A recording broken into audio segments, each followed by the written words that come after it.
Hey guys, what's up? Anthony Scott here, and today I'm going to show you how to remove a background from any photo on the go, whether you want to use Photoshop or a free program if you don't have any Photoshop skills.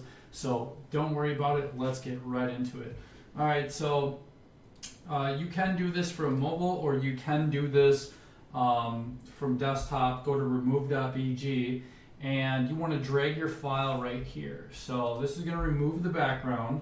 And I'm going to select this one and just see how it does here. And then you can, it'll give you your options of which way you want to download it. You can set up an account and get the image in a bigger format if you went here. But this should be fine if it's a PNG. And that looks great. If you look at the before, look at the after, that's amazing. Hit download and now you can remove backgrounds for free. Just by going to remove.bg. Okay.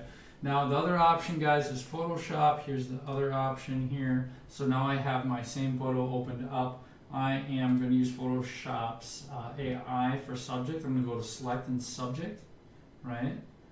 And I feel that's appropriate. If it wasn't, I would have to come up here to the quick selection tool and go plus or minus and drag as I see fit here, right, to adjust the mask. So I like that. That is exactly, I'm going to go selected mask from there, and I'm going to go, I don't think I need to smooth it at all. I don't think I need to feather it at all, if you see, right? I want to keep those edges sharp and crisp.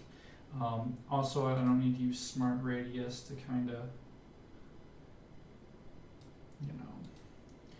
okay, decontaminate colors. I feel it's fine. I just want to output to new layer and click OK, right? And now if we compare the two, you're getting Photoshop quality for absolutely free. So guys, remember that. Also, if you are following me, this tutorial for Photoshop, I would then go File and Export as. And I would just do you don't want to do JPEG right here, it'll fill in the background. You always want to do PNG if you want the background to be transparent. And I'm okay with that size. I'm going to hit export, and then I'm just going to go ahead and put this in my downloads, right, and hit save. Alright guys, I hope you found this tutorial very helpful, but use this for your brand or business, and I'll see you in the next one.